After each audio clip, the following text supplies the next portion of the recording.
هو الذی سخر لکم اللیل والنہار والشمس والقمر.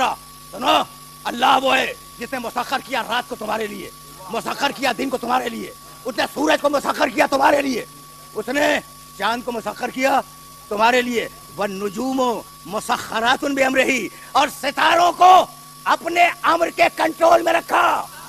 ترجمہ پوری ذمہ داری سے کر رہا ہوں. والنجوم مسخرات بامرہ، اور ستارے اس کے امر پر مسخر ہیں. ان فی ذالک لآیات لقوم یعقلون، ہم نے اس میں نشانیاں رکھی ہیں ان لوگوں کے لیے جو عقل سے کام لیتے ہیں.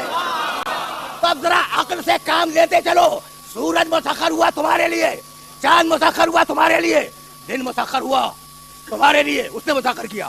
رات مسخر ہوئی تمہارے لیے. والنجوم مسخرات بامرہ، اور ستارے ہم نے اپنے کنٹرول میں رکھے کہ اگر کبھی کوئی ستارہ کسی گھر پہ اترا ہے، اگر کبھی کوئی ستارہ اترا ہے تو ہماری مرضی کا نمائندہ بن کے اترے.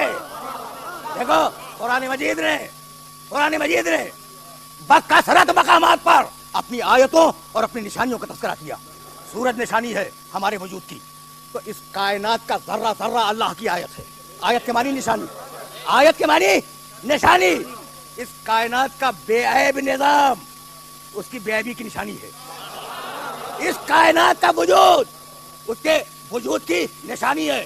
سورج نشانی ہے، آیت ہے. سورج آیت ہے، لیکن تم نے اتنی مرتبہ نکلتے ہوئے اور ڈوبتے ہوئے دیکھا کہ اب وہ آیت نہیں رہا، تمہاری عادت بن گیا. پرندوں کا فضا میں اڑنا نشانی ہے اللہ کی، آیت ہے اللہ کی. اتنی مرتبہ تم نے اڑتے ہوئے پرندوں کو دیکھا کہ وہ آیت عادت بن گئی. تو پروردگار کا طریقہ یہ، کبھی کبھی وہ اپنا کنٹرول دکھلانے کے لیے پھر عادت کو آیت بناتا ہے. طوفانوں کا آنا عادت ہے، لیکن قوم نوح کے لیے آیت ہے.